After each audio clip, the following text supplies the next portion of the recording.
Ah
or ceasefire. So it's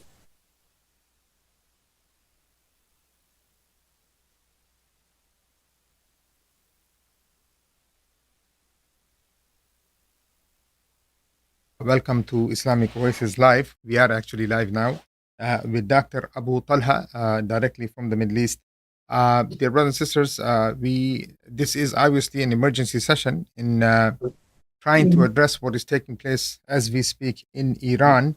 I am sure all of you have heard. If you didn't, then the Americans have dropped bombs on three major facilities, nuclear facilities in Iran. That includes Natanz, Isfahan, and Fordo, which were the three major sites, nuclear sites in Iran. This has a lot of connotations, if not ramifications, brothers and sisters, in the Middle East. This is now U.S. Entering another war, while there is already a war taking place with the Muslims of Gaza, and Sudan, and the list continues. So here's the deal: we have Dr. Abu Talha with us. He will comment on some of the things that are going on, but what we really encourage you to do is to send us questions so that we can make this into also a live discussion directly with the doctor, inshallah. Again, Dr. Abu Talha, assalamu alaikum wa rahmatullah, and welcome to Islamic Oasis Live, Sheikh. عليكم السلام ورحمة الله وبركاته, brother. Alaikum salam wa rahmatullah. Sheikh, your assessment, as you see, I mean, Trump just gave a live, he just kind of gave a press conference saying that they have attacked the sites. He called it a spectacular attack on the three sites, and saying that there's no army in the world that can do what has been done. Again, warning that this is just the beginning, asking Iran to come to negotiation table still. And then there is news coming from Iran saying that they had actually evacuated some of these sites. But I don't know right now what to believe coming from Iran. There is also complete blackout in Iran as far as internet is concerned. So, Sheikh, your thoughts? What's next, Sheikh? What's happening? Well, first of all, brother, it's really very sad time, very sad day for the attack that was made against Iran, whether it was earlier by the Israelis or now America is joining Israel actually in this attack. So that's very deplorable. It is an attack on a Muslim country, irrespective of the regime being a repressive regime, whether we accept it or not, that's a different story. But Iran is part of the Muslim world, and if this goes on and succeeds, the next will be Pakistan, obviously, or Yeah, any I other. wanted to come to that, Sheikh, because asking these questions to also coming. But I just want to make this introduction that this is a deplorable act. This is not acceptable by any means. It shows the arrogance and the tyranny of a country that assumes the leadership of the world, a country that's supposed to be the caretaker of the world order, should refrain from being pulled into a war that has other intentions and motives, which is coming America, the big America, great America, America made great again by Trump, coming to the aid or to be on the side of a tiny little state called Israel. That's deplorable. That's not a characteristic of a superpower, great power. That's way different from America when it was really standing on opposite side of the Soviet Union, not allowing any miserable actions to take place and not to be pulled in regional conflicts like this one. That's number one. Number two, until now, we have not really heard the real story from Iran. The only thing, as you mentioned, we heard is those three sites which have been attacked. They were evacuated.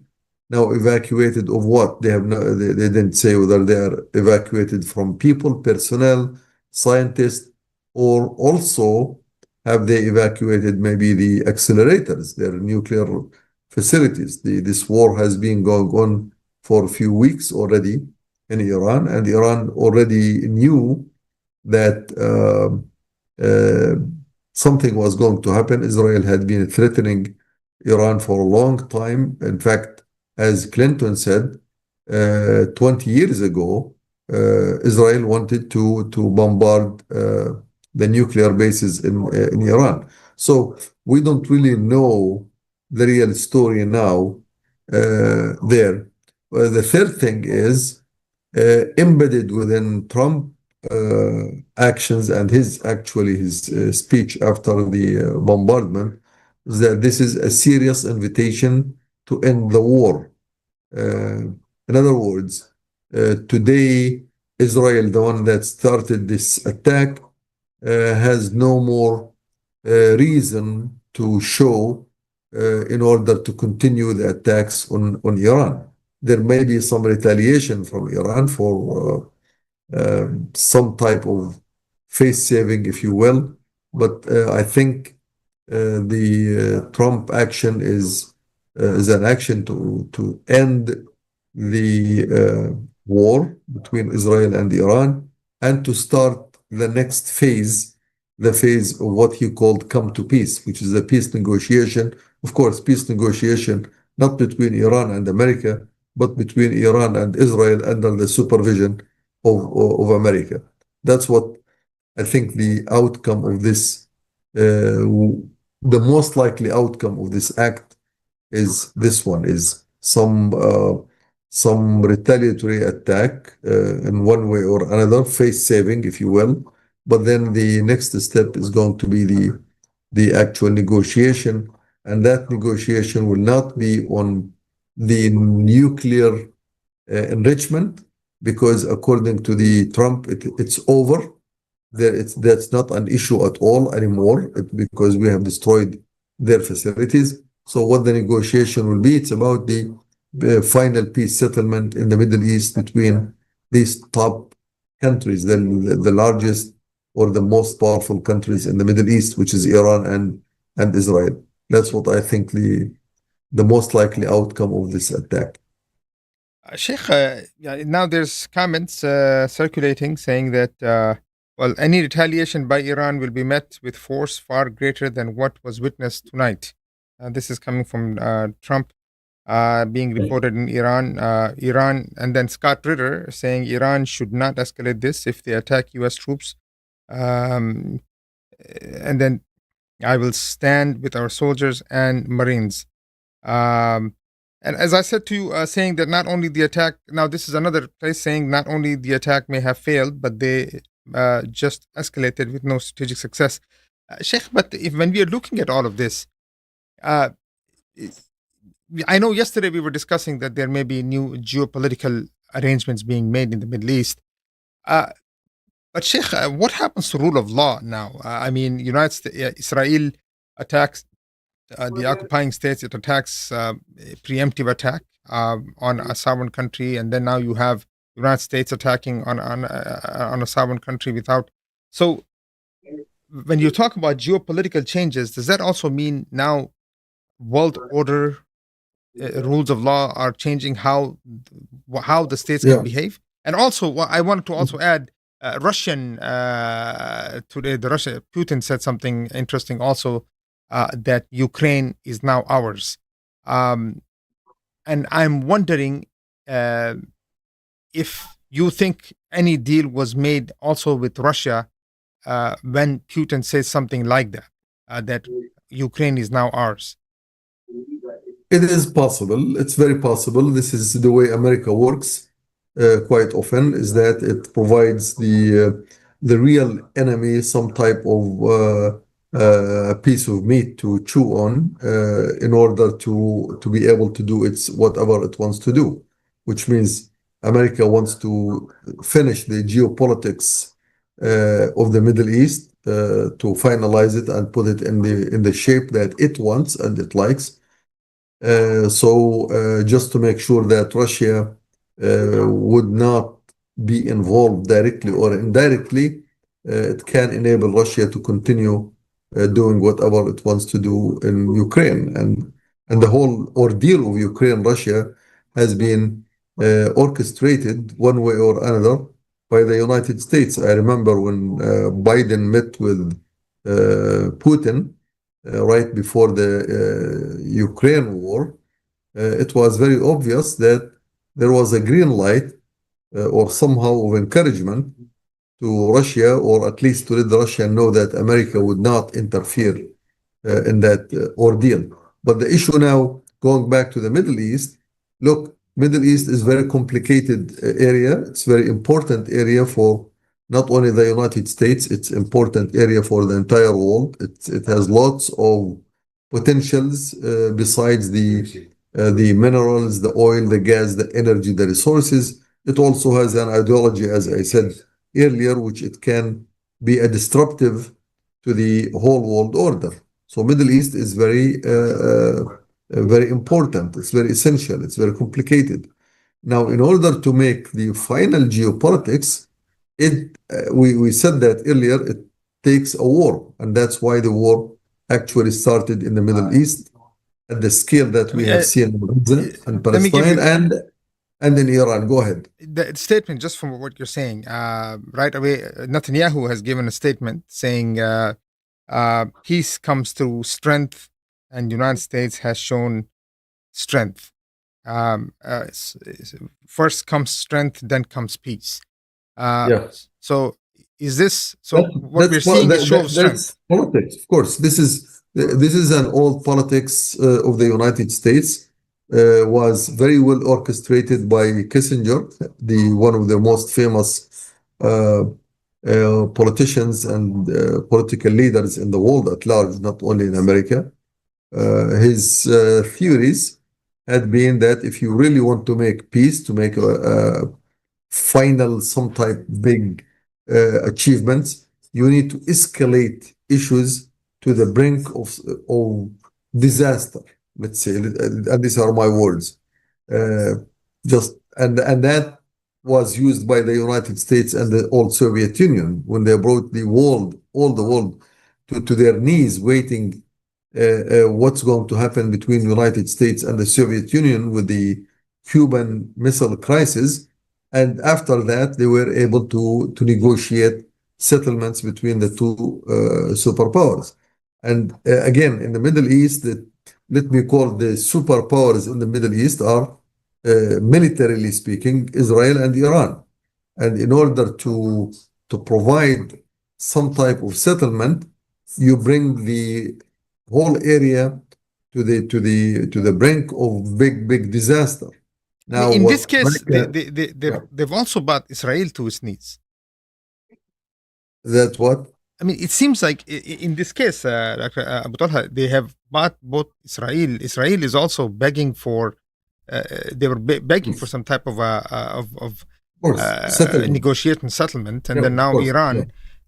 So this is what, to make sure that Israel also accepts what is happening? I mean, is this what Netanyahu is saying, that, okay, fine, we did what, if you were feeling the danger, we took that out.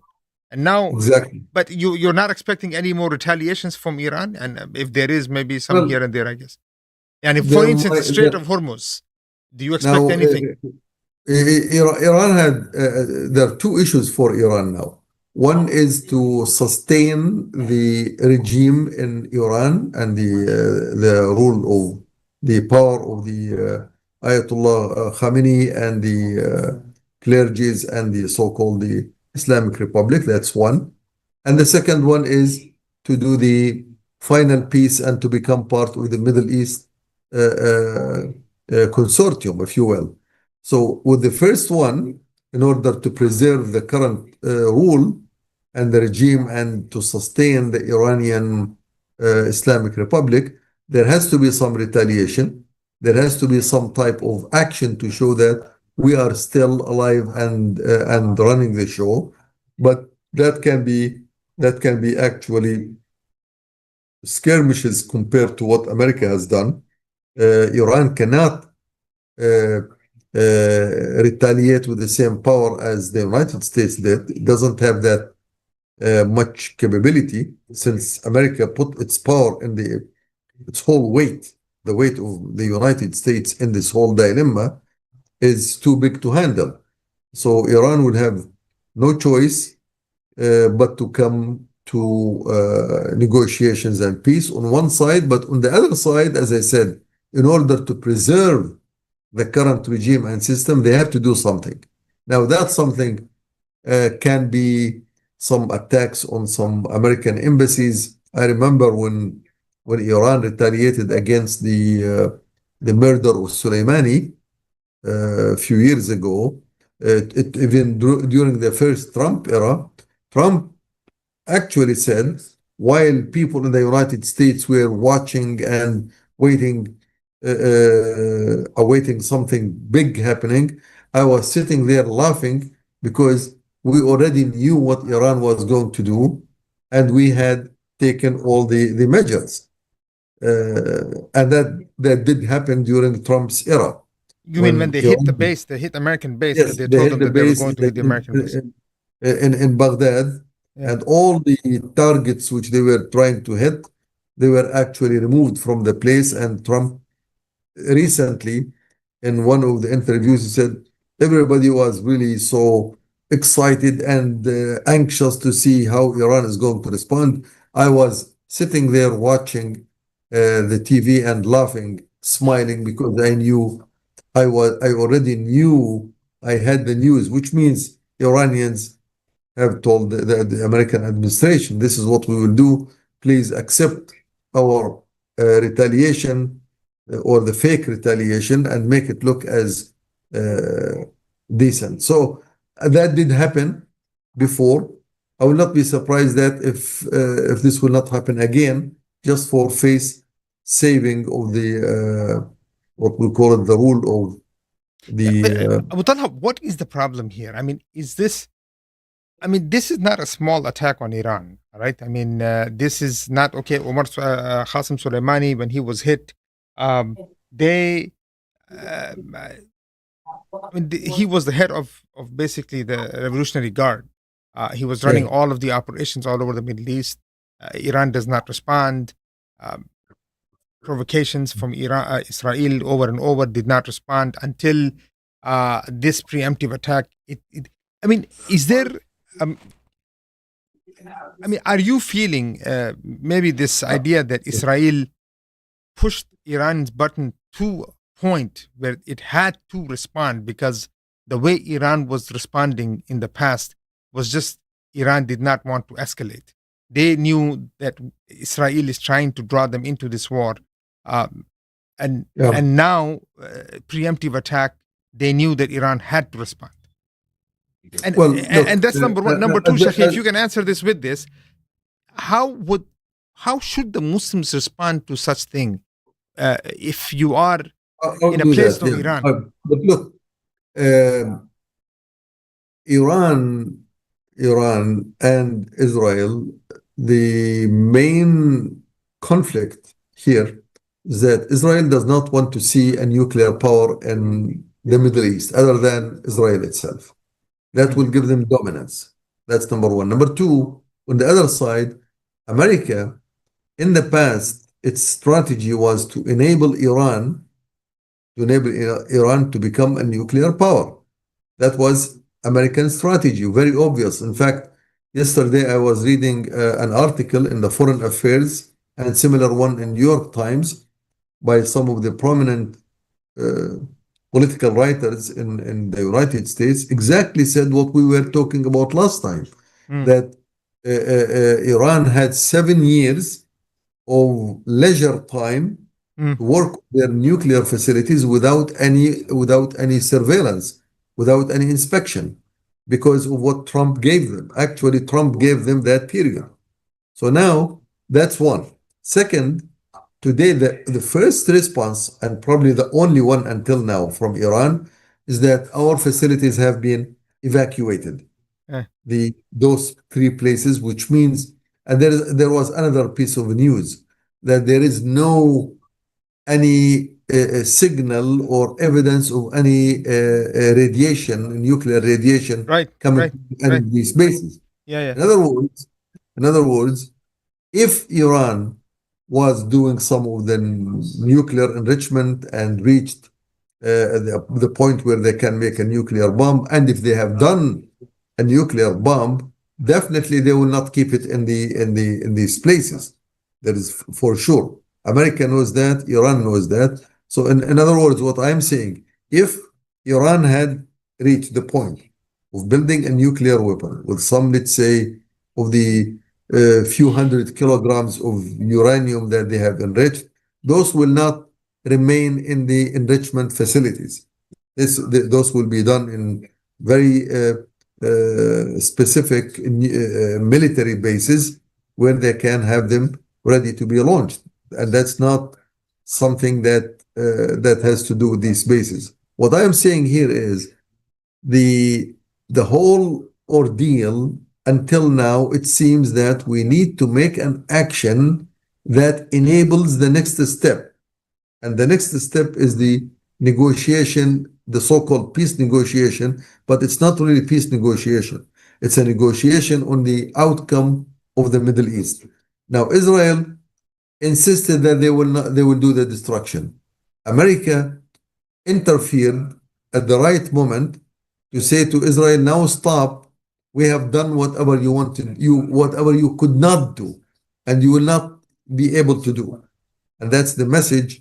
There are two messages. One to Israel that you have a limit to how much you can do. You cannot destroy those sites. You don't have the bunker busters. We have them. Let's do them, and your job is over. And Netanyahu, actually, his statement indicates that now he's satisfied that Iran is being hit hard. So let's do the final negotiation now. Israel at the beginning, they cannot negotiate with Iran peace because Iran was supposed to be also, at least from the Israeli perspective, it's a nuclear foe or nuclear enemy. Now, Israel doesn't have that But option. Sheikh, okay, so now, I mean, there are a few questions that are coming up also, but I want to know, uh, I mean, the idea of geopolitical or regional security council that you were talking about yesterday, Sheikh. If Iran has been hit, which it has, I mean, obviously it has been hit, and then if the sites have been removed, Iran cannot be any longer a nuclear power. Let's say, what happens to the theory of geopolitical regional, powers? Because we were talking about Turkey, Iran, and Israel, and then the money from the Saudis will be utilized to, I guess, manage the security. Let's say, but I mean, so now what? Leave Israel as a sole power in the Middle East? I mean, other No, than no, Pakistan, the that's only not thing I can possible. think of now No, is Pakistan. no, that's not possible. No, that's not possible that Israel will be the only power. Iran, or at least the long-term vision of the United States to include Iran in the Middle East, it's multifaceted. It's not only one. Number one, America needs some rival that can always balance the power with Israel. It cannot leave it just like that, free runner. Now, to bring Pakistan in the picture, that I think that defies the current role of Pakistan to be to counter the nuclear power of India in the Indochina area. That becomes a complex. From my perspective, I don't see a way to combine these two. I think that would be really out of the known theories of political science and political activities. It could be, in principle, nothing prevents that as uh, as an idea. But Pakistan being rival to India, to pull it in the Middle East issues, that becomes a bit more. No, but look, Abdullah, Pakistan's army is still protects Saudi Arabia, protects Qatar, protects UAE. In many ways, Pakistani army has always been used, uh, in many ways inside the Middle East. This would not be new. Iran. It wasn't Iran protecting Saudi and others. Neither the Egyptians, for that matter. So I guess the question does remain. If Israel is attacked this way and weakened in this way, either you have Pakistan on target, and it should be thinking about what can happen. It would be interesting to know exactly what happened in that meeting with Asim Munir, who was just in Florida. I think he's still here in the U.S.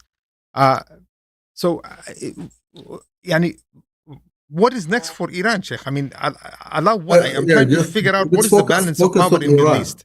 No, we focus on Iran.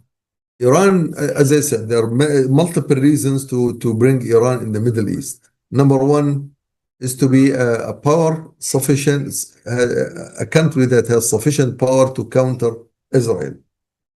Until now, it has proven that it can counter Israeli forces with the classical military power, which is non-traditional, non-nuclear. Until today, conventional, just regular. Conventional, yeah. For the last 2 weeks, it shows that both countries, they can actually neutralize the other one. Number two, United States looks at Iran as an isolated country in the world that does not belong to any camp. It doesn't belong to the world order. It's not part of the Russian post-Soviet so-called empire. It doesn't belong with Turkey to make alliance with Turkey because Turkey is part of NATO. Iran is not part of NATO.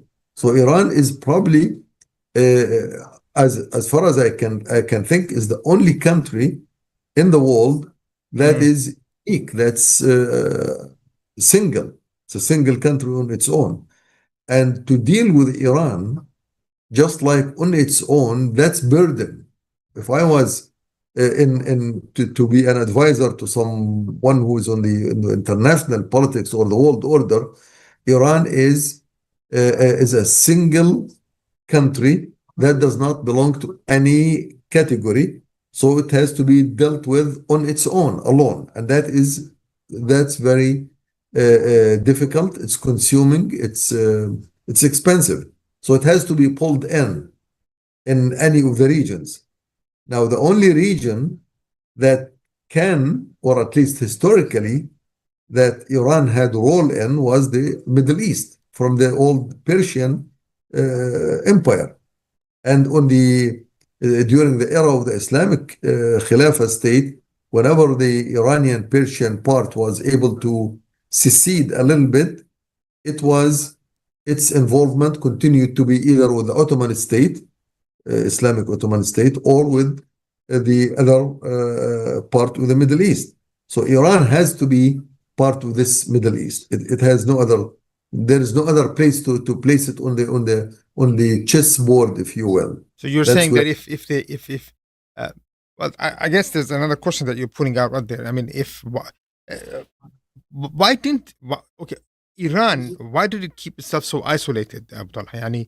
If it did connect with Turkey, you said, Turkey was part of NATO, and that would have created a problem for the NATO alliance attacking, because of Turkey-Iran relations. Is that?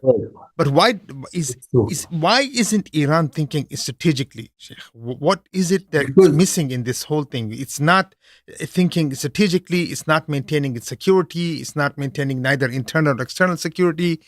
It's the ability for Israel and the U.S. to take out some of its best minds, some of its generals, hit military sites. What is the reality of Iran, Sheikh?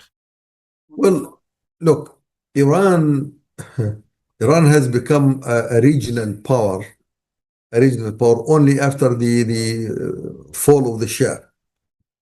During the Shah time, Iran was a country very similar to any of the other Middle East countries, relatively weak, depends on its oil resources just to feed the rich people and the rich monarchy in Iran.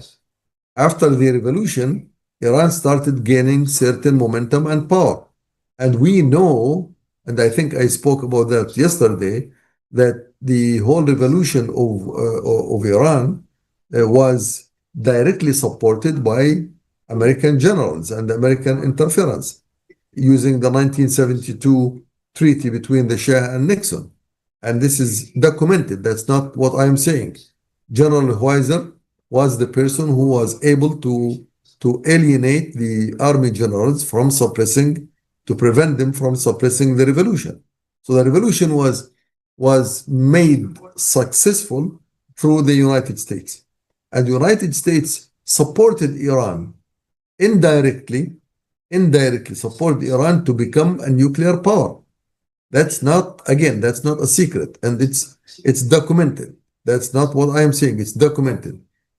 When the countries in the world, including France, Britain, Russia, China, and the United States, and there was one more country, I think it was Germany, in 2015, when they signed a treaty that enables the inspection of nuclear facilities in Iran, that put a limit on Iran's capability of military and strategic growth.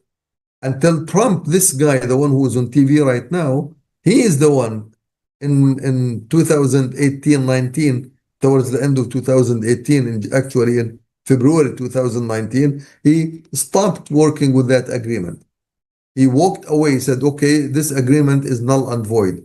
Gave Iran almost 7 total years of enriching uranium without any inspection. So now America had a strategic interest at some point. Now, it's very difficult for me to believe that America has changed this strategy. But why? Again, I have to take the questions. There's a lot of questions to Abdullah.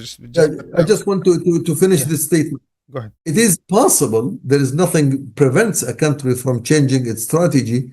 But after all that work that they have done since 1979 to come now and diminish Iran, I think there is something else going on which yet to be revealed. I mean, there's a question which is, I guess, kind of goes with what you're saying. This is by Echo, saying, Salam, I think the U.S. attack was a face save and nothing major. Israel media says that it will stop attacking so Iran can make a deal with the biggest danger is a regime change. Iran retaliation is key to this. If Iran decides to retaliate, if not, Israel has said that it will stop the bombing, I guess. If it escalates, depends on its retaliation. The biggest key now is a Muslim bloc led by Iran, Turkey, and Pakistan, and start working together in a military and economic sectors. Well, look, the last part of it is absolutely correct. There has to be a bloc, but we know for sure that these countries, Iran, Turkey, and Pakistan, all of them, without any exception, they follow the American policy in their foreign affairs, 100%. They don't even have a room to maneuver. So it's not in their hand to form a bloc. And if there would be some talks about a bloc of these 3 countries, that means there is a new strategy by the United States that want to do that, there is no sign of that yet. Today, the main issue, which has been going on for the last few years, is the final settlement of the Middle East through the geopolitical, ideological settlement. That's what's on the table. There is nothing else on the table to formulate a bloc outside this area. That's not the case. Now, if there would be a bloc, which is the one who puts the question, showing that Turkey, Iran, and Pakistan, they can formulate a major power that can be a real power in the whole world, and they can play at the world level. But unfortunately, although this is something that we all aspire to, this is not possible, absolutely, with the current regimes in Pakistan, in Iran, and in Turkey, because all of these regimes, somehow, some way, because of the way they came into power and they are being sustained, they are they are sitting in the lap of the. I'm not. I hate to say in the lap of Trump. Trump doesn't deserve that, but in the laps of the United States as a superpower. All these three countries. In order for this to happen, for anyone who has aspiration, there has to be a serious regime change in all of these three countries, including the rest of the Middle East. And the only serious, honest, sincere regime change has to be ideological, based on the ideology that lives within the hearts of the people. It needs this the national support, the people support, that to combine with the power of the regime, that will make the real bloc. But if that bloc is based on regimes only, with their ties with the United States and the world countries, that will be always alienated from the people. I mean, that's kind And of what I mean. OIC is, and we see the reality of OIC and others. I mean, I guess this is if it's exactly the just a block for the sake of a organization, block. yeah, of course. And then now that's where we always say, look, it's time for this Muslim world to wake up and say the only way we can compete in this world, not only survive, is to allow our ideology of Islam to lead. Islam has the ability to mobilize the people, the nations, their engineers, their scientists, has the ability to put the people in a place where they can stand up to the challenges and not run away.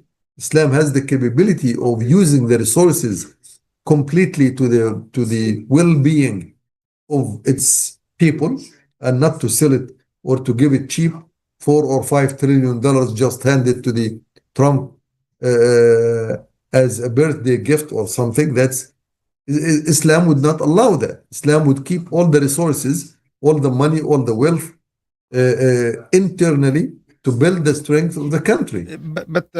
Just one moment, Talha. Yes, it says your thought on UIC is toothless. Of course, we know that OIC is toothless. We didn't say that they have any tooth. You just said that the question was raised regarding just a block. A block. The answer was that we have a block like your OIC, but it's toothless. That's true.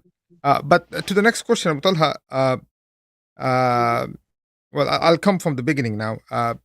Question this is from Muqit. What does this mean for the rest of the Muslim countries?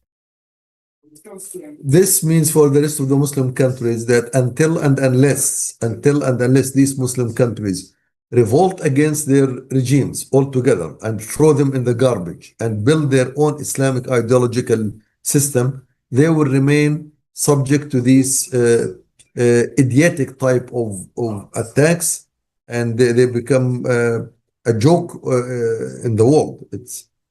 And you will never expect out of Iran or Turkey or Pakistan, just like Munir was in the White House dining with the man who was already planning, and I'm pretty sure he told them that we are going to hit Iran in a specific manner, and you, Pakistan, is just to stay aside.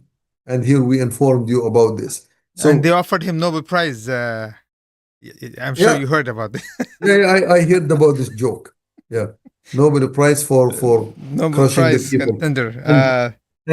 Just now on the CNN, they brought this piece of news from Netanyahu saying that thanks to Trump, that we are now able to to negotiate a very strong peace in the area, and that is a game changing. That's, at least these are my words. That's what has been done, is making a big impact on the geopolitics of the Middle East. And that's which means now Netanyahu and Israel does not have the reason to continue the fight. and then it remains now Iran. The only thing that Iran has to show is a face saving something. It has to retaliate in front of their people, of the people in Iran, to tell them that, oh, we are not hardly hit and we can retaliate, and that can be orchestrated as well. Because I don't trust the Iranian regime, not a single inch. The Iranian people have been in desperate mode for the last, actually for the last 100 years or more, not during the Shah, and after that during the Khomeini era. The regime in Iran is no different than the one in Egypt or Pakistan or Turkey. It has submitted to the policy of the so-called the great power in the current world, which has nothing to do with the real power that we all know about, the power that's induced from Allah Azza wa Jal, from the Lord, the creator of this world. These countries, they have sold out their destiny, they have sold out their integrity, and they surrendered long time ago to this tyrannical power. That's the pity. So nothing out of this. Next question, Sheikh. How would a formal declaration of war affect the U.S. economy? I guess, I mean, they don't even have to declare war. I mean, they've already declared it, right? I mean, by bombing, they've declared war. Yeah. Now the way they are putting out is that America comes to the aid of Israel. So they continue to say that this is the war of Israel. It's not the war of the United States. That's at least it has to, politically speaking, for those who want to be very specific in the political terms, this is not a war launched by America against Iran. This is America is coming to the aid of Israel, who did that. Okay, so that's it's just a continuation of war. Just continuation of a war that was started by someone else. And that, from the perspective of the economy, any turbulence in the world that takes place, wherever that turbulence is going to have an impact one way or another on prices, on the transportation, the supply chains, the supply of oil and gas, etc., which is obviously, and it has been reported in the news that we could see some rising of the oil prices, at least for a short time, But Sheikh, what does this say? What does this say about U.S. itself? I mean, Israel itself. I mean, it's very clear that Israel cannot operate on its own. I mean, it's literally just a bit. I mean, so this is something I'm sure. It's in my mind, your mind. I'm sure all the Muslims, whoever is thinking, is looking at this thing and say, Israel on its own is nothing. It's the United States. If you remove Israel or those who are protecting Israel in the heart of the Muslim world, then hence the fitna is gone. I mean, so at least draw some picture for me, Sheikh, as far as in the heart of the Muslim lands now. What are they looking when they're looking at this thing? I mean, the general Muslim masses. What are they looking at now in Jordan? You're in Jordan. You're in. Look, the creation of Israel was meant to deceive the Muslim world that the real problem is a country that they cannot deal with, which is Israel. And that's a puzzle.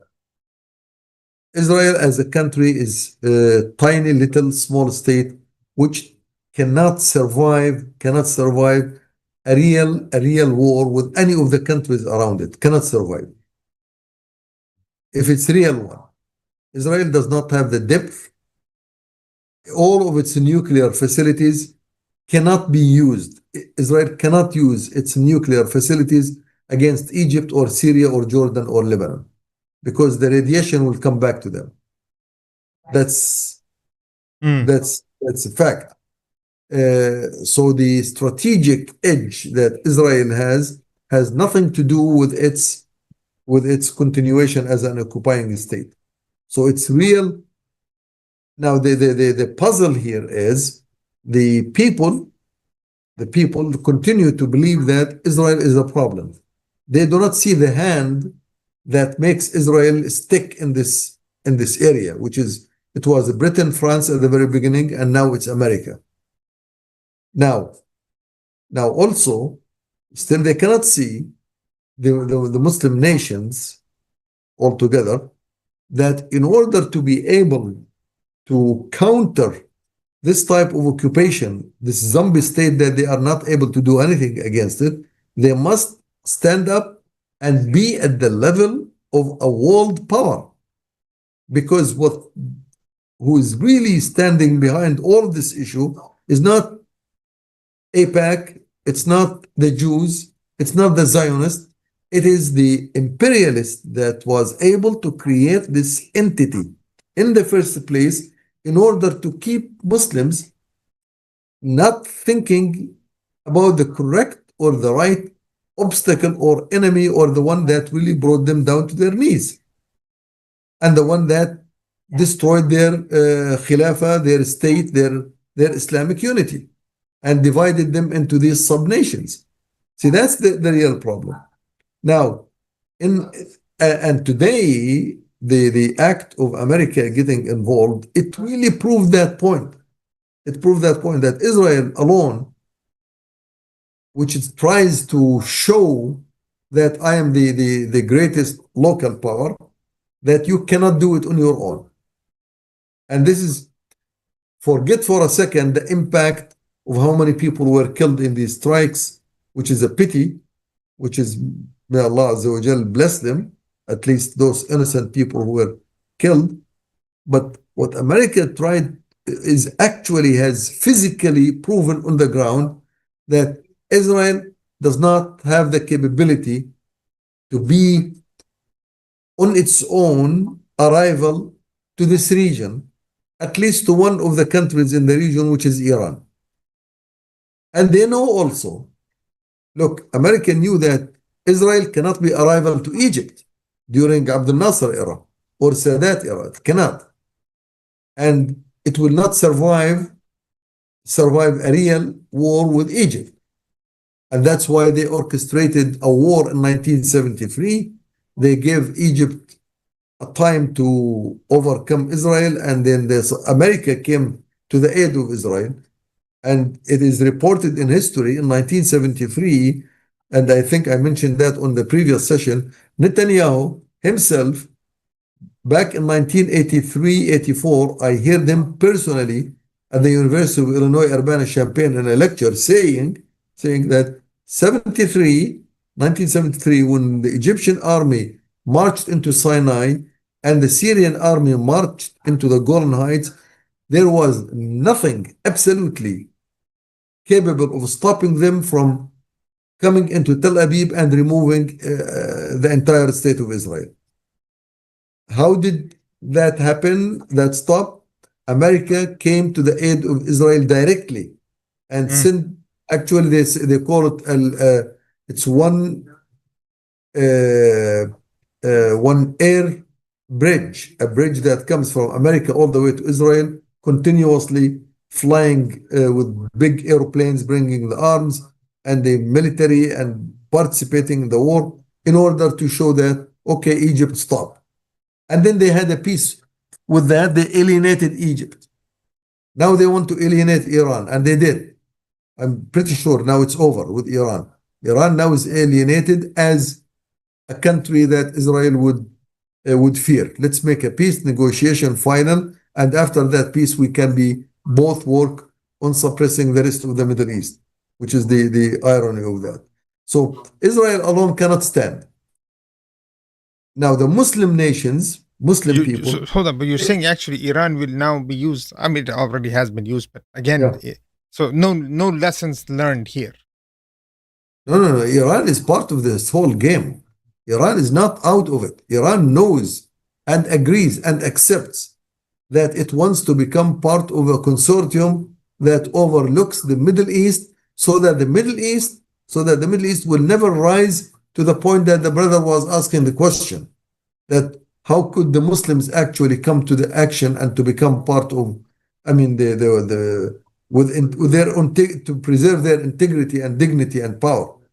Iran and Turkey and Israel all have interest, same interest, to keep the Middle East as divided as possible, as much far away from the real ideology that can unite the people for real.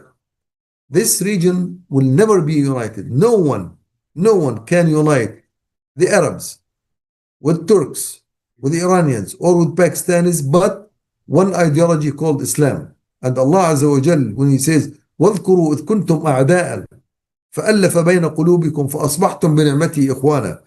You have always been enemies to one another. Always. Syria was enemy to Iraq. Iraq was enemy to Saudi Arabia and Kuwait. Saudi Arabia is enemy to the all. Egypt is enemy to Libya. Libya is enemy to Algeria or Tunis. Morocco is enemy to Algeria. And so on. And Pakistan, Bangladesh, they had a big stupid war in the past. So these people, Muslims, there's no way in the world they can be united but under the ideology of Islam. Absolutely not. So now this making one new Middle East to be able to bring one new century of division among the Muslims.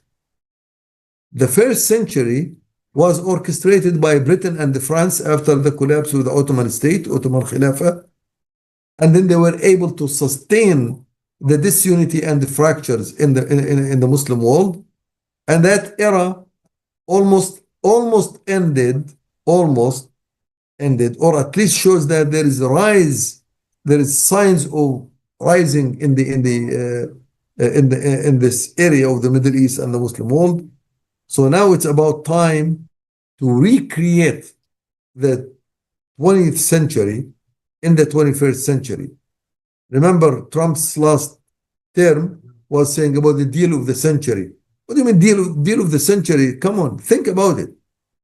The century of the 20th century was over. There needs to be a new policy to keep the Muslims asleep,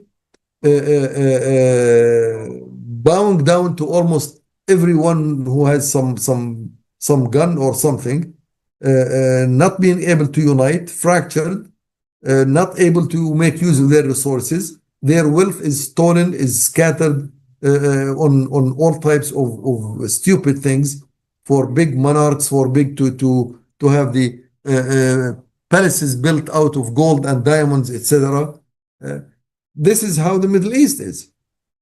Now, there is a fear by the whole world order that this Middle East or this Muslim world will wake up again, and from within, just like during the Arab Spring, one more trial to bring up then the ideology that unites them, put it in practice, and then the whole world will actually regret the fact that they could not have kept this world divided, which is the Muslim world. So anyone who thinks that the Muslim world, whether it's Indonesia or Malaysia or Bangladesh or Pakistan or Turkey or Iran or Egypt or Algeria or Iraq, all of these can at any point of time become to a point where they can have impact in the world or impact on their own people, to make their people live without poverty, to live as decent as possible. They are absolutely mistaken if they think that they can do that without Islam. If they Sheikh, think that there's a question here. I mean, well, there's not a question here, but let's say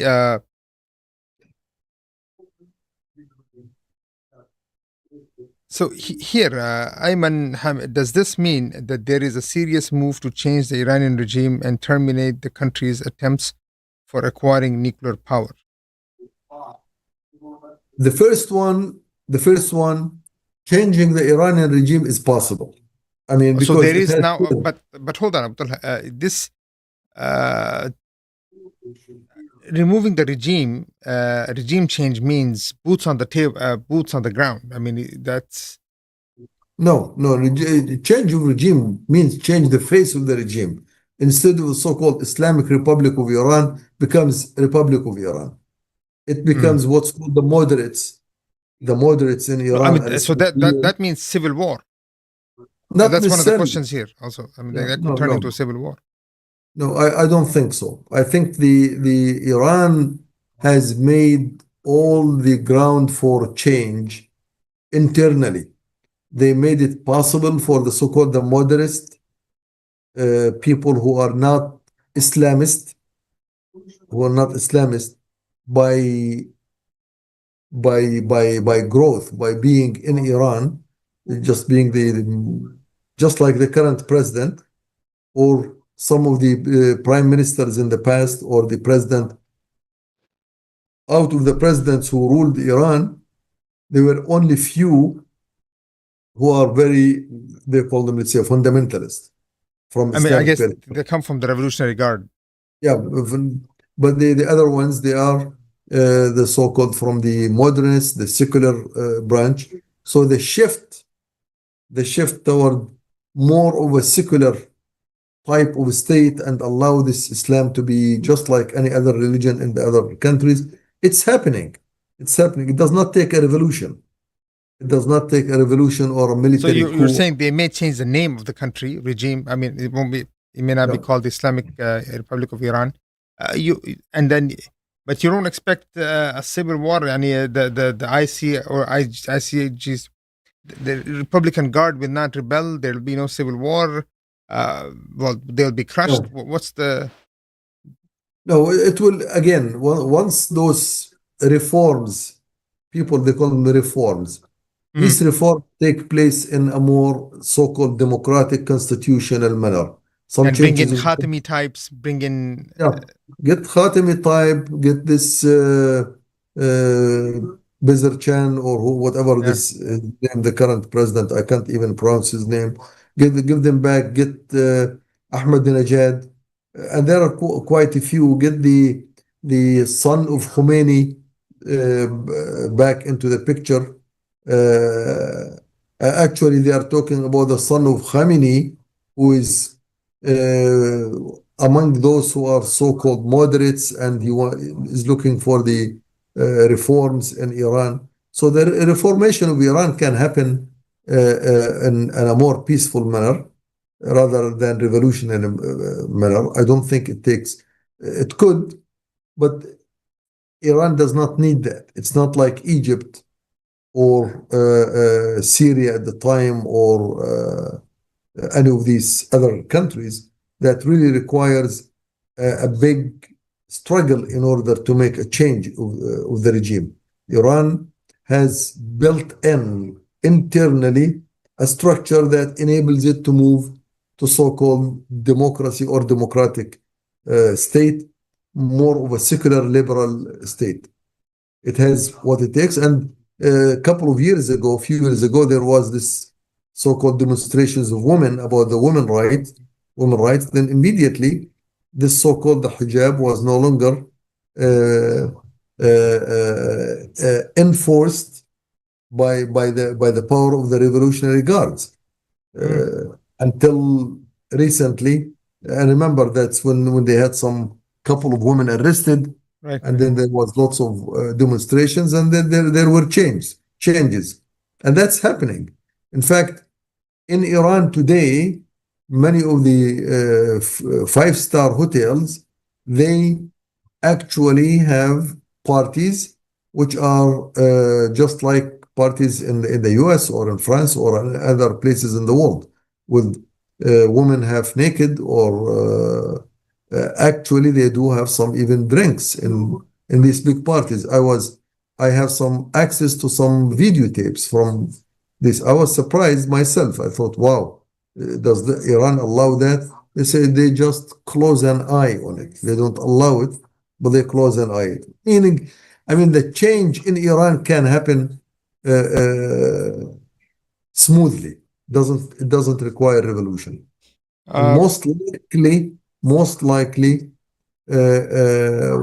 once the peace negotiations take place and Iran post is well established, probably the next step is the transfer of the regime.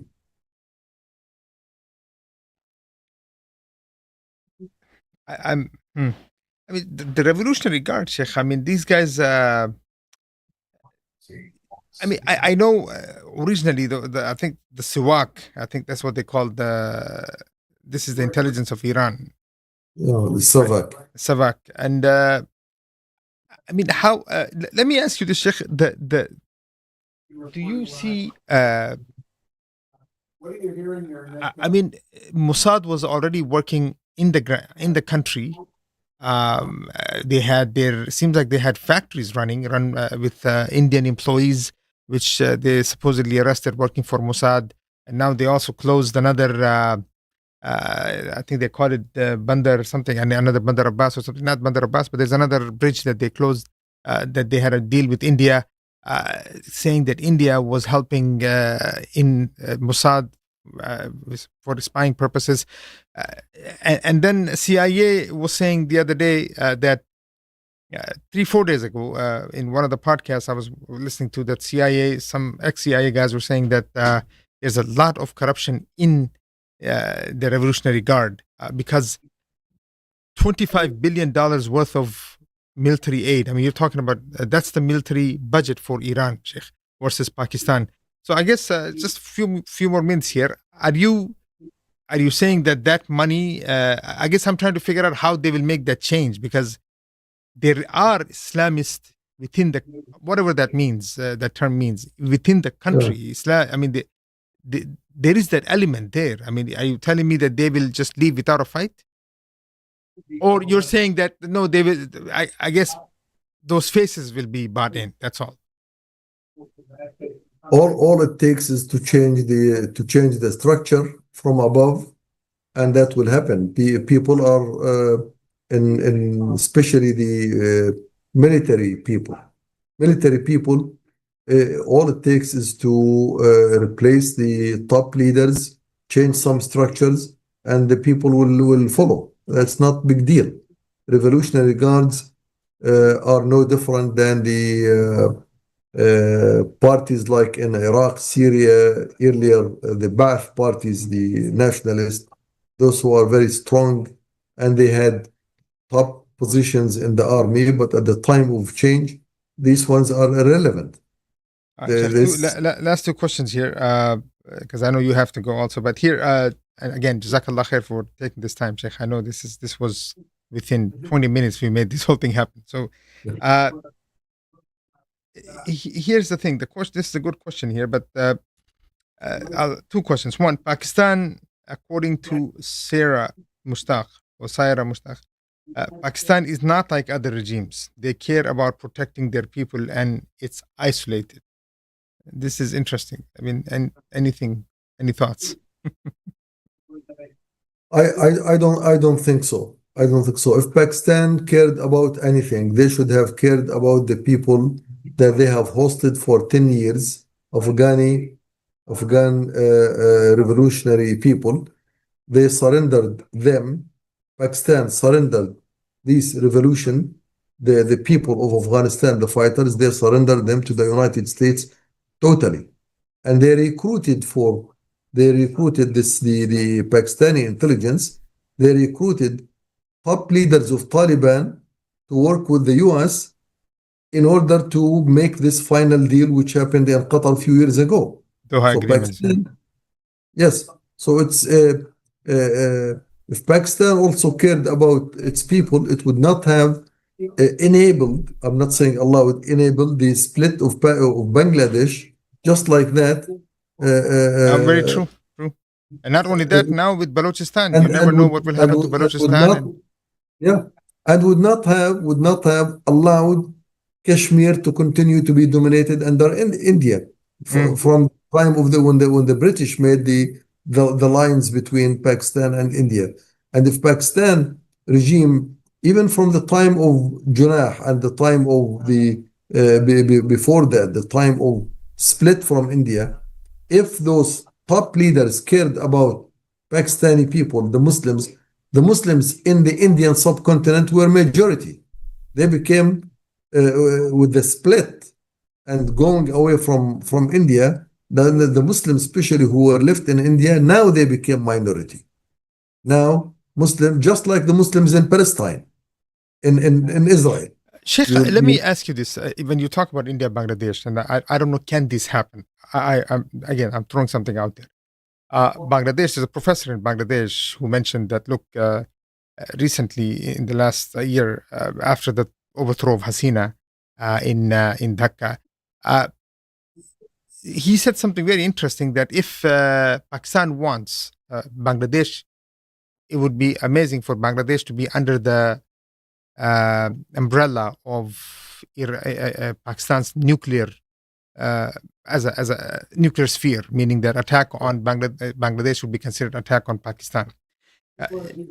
Sheikh, this you don't have to. Let's say, for instance, that they don't come together, um, as under one leadership. But even the idea of such a NATO type thing does not exist within the Muslim countries.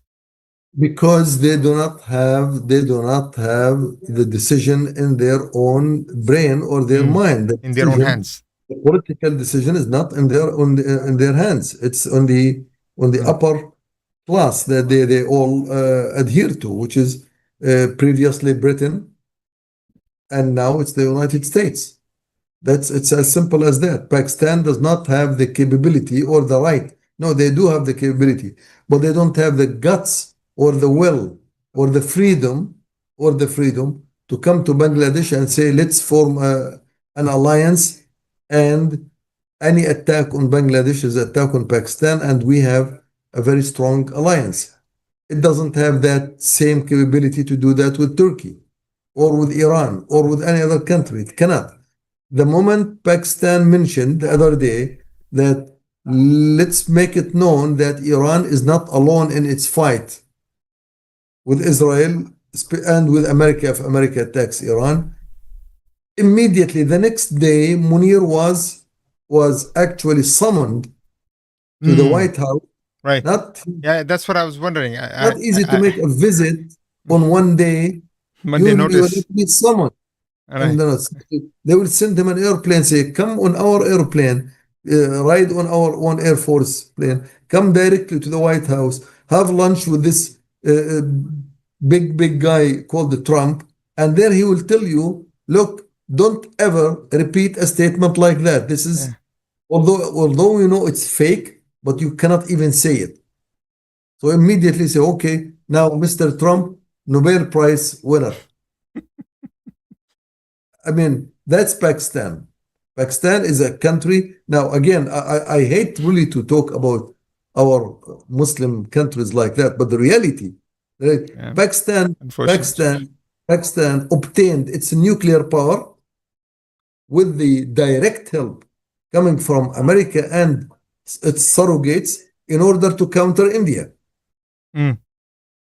This is something also that was mentioned. I guess a final question. Let's make this a Sheikh. When it came to Iran, this type of action against Iran, where nuclear sites are being hit with bunker busting, these huge missiles, which is not easy. It costs a lot for the U.S. to actually do this.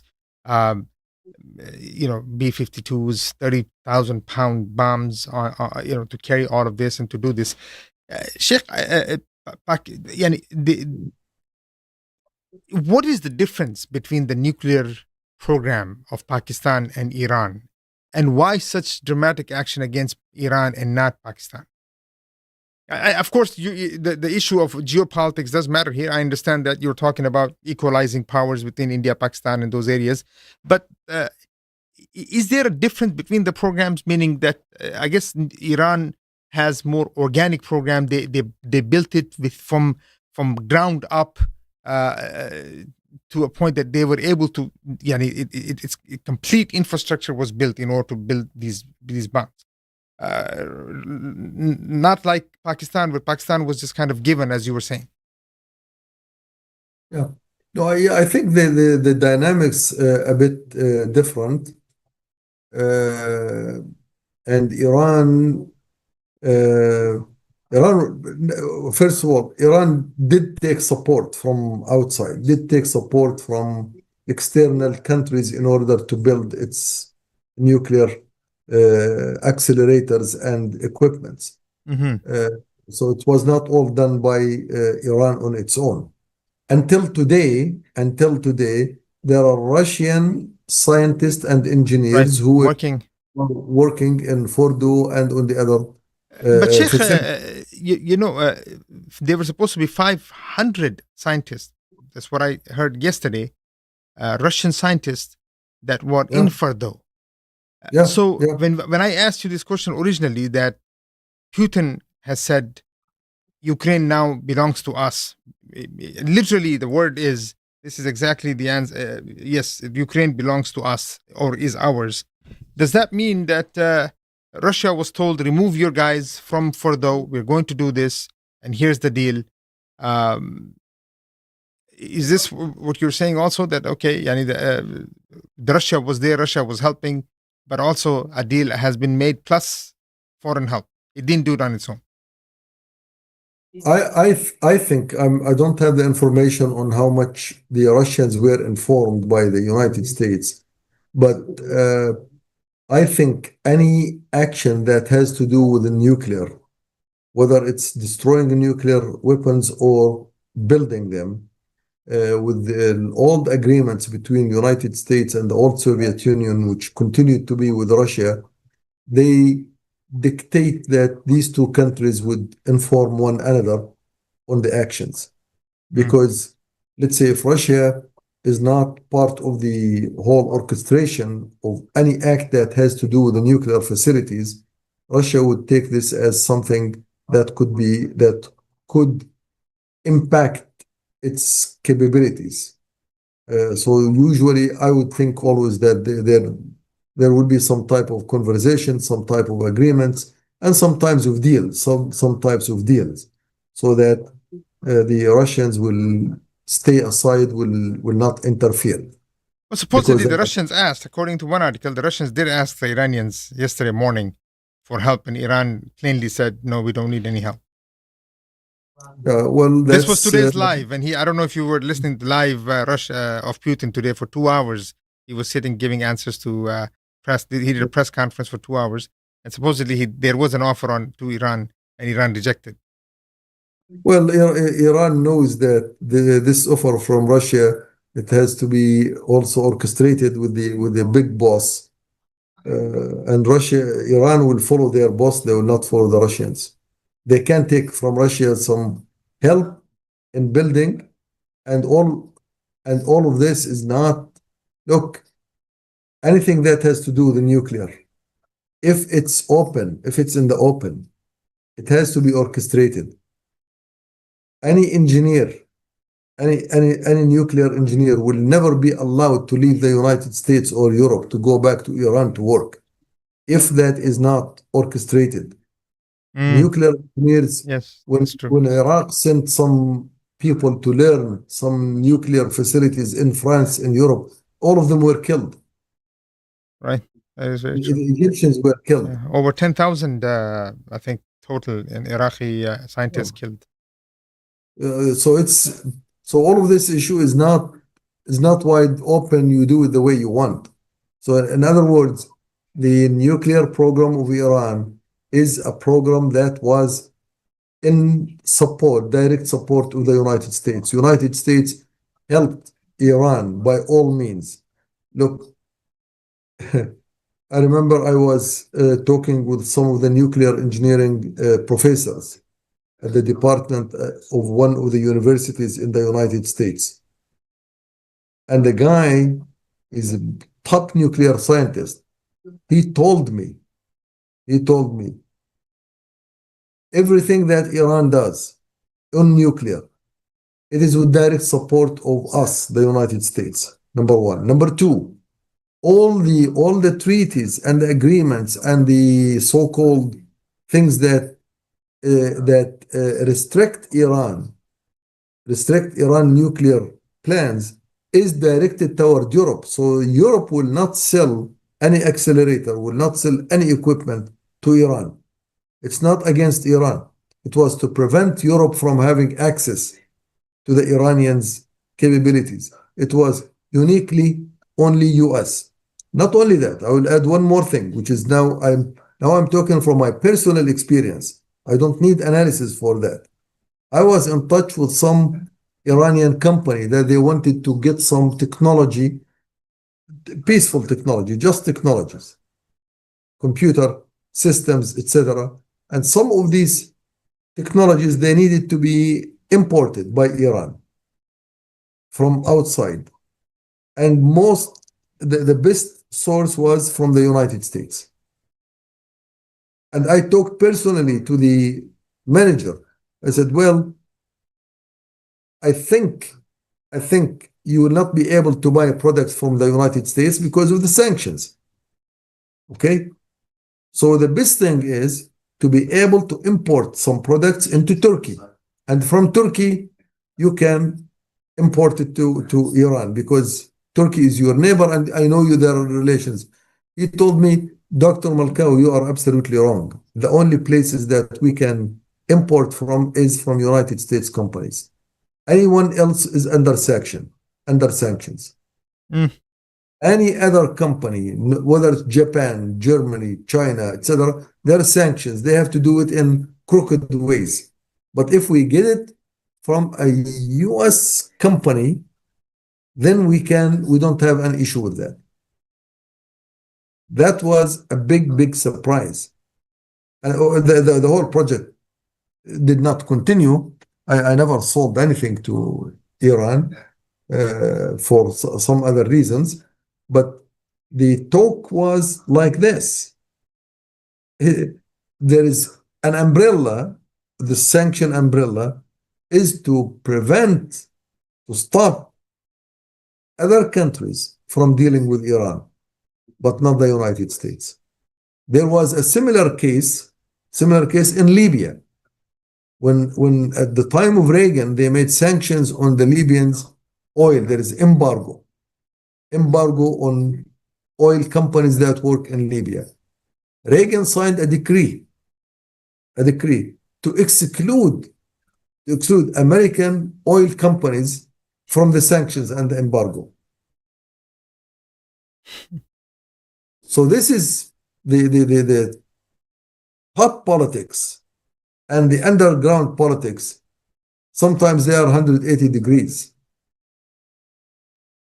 As I have been saying, the top politics, Iran is number one enemy to the United States. Underground politics, Iran is one of the biggest tools in the hand of the United States since the Khomeini revolution until today. Iran helped United States in Iraq. Oh yeah, helped United I mean it States in basically Afghanistan. completely contained Muqtada Sadr. This is what I was saying earlier. And Muqtada Sadr was completely contained. Northern Alliance against Taliban. Robert Clark, who was in the Security Council of George Bush, the son, in his book, forget the name of the book, which is about the terrorism, because he was in charge of the actions against terrorism. When he talks about Iran, he says when there were talks between the Americans and the Afghanis, I think it was in Germany or in Europe, or Italy, some of these countries, whenever we had some obstacle that we cannot solve, we had to resort to the Iranian ambassador in that country to come and help us to hush down the Afghanis so they can listen to us. See, now all of these issues, once you put them all together, you have to find an answer, a real answer to what these strikes against the nuclear facilities in Iran about. These strikes is America wants to put a halt to Israelis' zombiness becoming a zombie not under control. Just Netanyahu, shut it up. We will take care of Iran. You have nothing to do with that. It's our deal. So we will do that. We'll do that. We'll do it on our way. And we know what we will do. I will not be surprised at some point of time for someone to come and say, all of these facilities that were destroyed or hit by the Americans, they were evacuated by American under American supervision. I will not be surprised if I hear that. I don't have because information. I'm actually thinking in few days Iran actually might declare still a nuclear power. Yeah, Because like yes, there is a lot of speculation going on now in almost every channel that's being. remember when Korea started their first nuclear test, North Korea. Before that, before this step, there was top sanctions against North Korea. Lots of Right, and then it came to a point where they aggressive had type to. talk. And then immediately after that, they say, okay, now North Korea is a nuclear power. Final question, Talha, I promise. This is the final question. Is there any time the US might say Israel is no longer its interest? It cannot continue to have Israel or Israel as an interest. No. Israel and American interest in Israel is deeply rooted in the recent history. It is their inheritance from the British Empire. It is no one from the Western countries, whether it's America, Britain, France, Italy, Spain, Germany, would ever think that Israel should not be in a powerful position or in any position in the Middle East, because it was installed there for a purpose that continues to be a real, let me not call it a threat, but a real possibility in the Middle East. Without Israel in the Middle East, people in the Middle East, in the Muslim world, would have directed their attention to something much more serious than their attention to a place, to a country that they will never be able to overcome. Oh, I see what you're saying. Oh, See, the idea is they give. So Israel keeps the Muslims in this area busy Survival, constant on a survival mode. Busy solving a puzzle that doesn't have a solution. See, just like when you want to make your kid busy so you can go with your wife or someone, just do your own things. You give your child a puzzle that he cannot solve. It's interesting, it looks interesting, exciting, and you promise him that if you solve it, I will take you to Great America for a ride. And you know that you will never be able to solve it. Once you are done with your things, you come and tell him, okay, come son, let's have some ice cream. That's exactly what they have given the people in the Muslim world, a puzzle that they cannot solve. And they put it in front of them that if you solve it, I will make your extravaganza rich, but solve it first before you think anything else. Unsolvable problem, not because it is unsolvable, but because the power who are putting it there, they are actually hanging it from a big rope. From the moment you want to hit it, they pull it up, and once you remove your power, they put it back on the ground. So you will never. It's like a phantom. It's like a phantom type of enemy that you cannot deal with.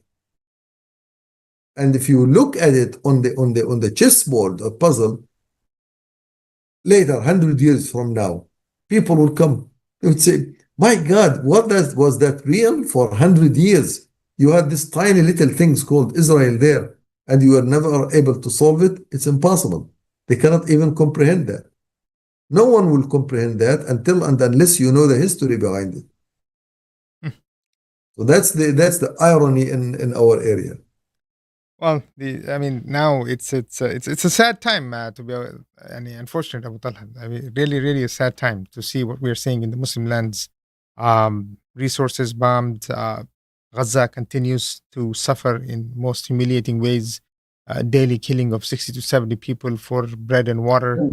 People are being called to food stations and are being slaughtered. And then this whole situation, and subhanallah, it's almost as if there is a complete standstill.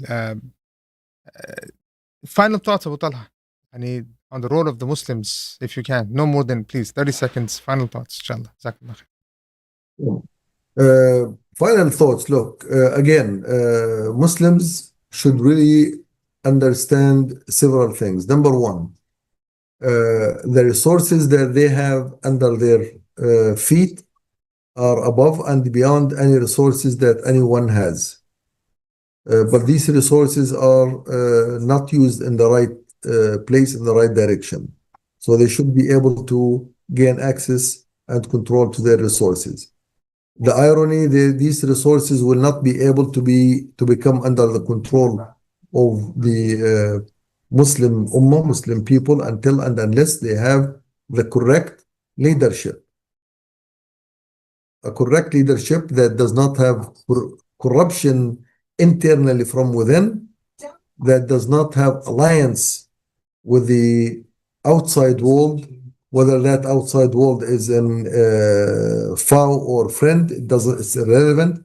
It has to be absolutely sincere leadership that works and strives for the aspiration of the people and their beliefs and their ideology. Number three, that the Muslims cannot live and gain power without unity, without them being united under one umbrella. That's going to be a pity, and they will not be able to achieve success. So these three things: a leadership that represents the ideology and the belief of the people, complete control of the resources, and a unity that is strongly bonded with ideas and ideologies not based on ethnicity or nationalities. Muslims have the capabilities to be united as brothers, whether they are from Punjab or Sindh or from Iran or from Turkey or from Jordan or Syria. We have a very strong bond that can bind us. Without this bond, we will continue to be disunited, will be abused, we will lose our resources, we will lose control over our fate and our countries and our own people, and we will let our children and women and elderly people to be massacred in front of our eyes, and we will have no capabilities whatsoever to come to their aid, not even to save their lives, but at least to give them a sip of water before they pass away. We will not be able to do that. That's my final thought. And with that, may Allah subhanahu wa ta'ala guide this ummah to what needs to be done, inshallah. All right, Dr. Matan, Jazakallah khair for your time.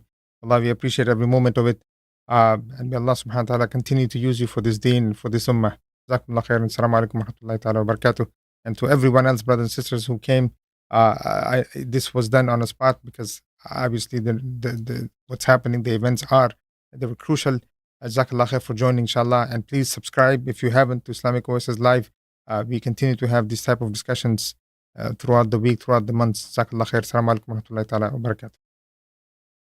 Alaikum assalam wa rahmatullah. Salam.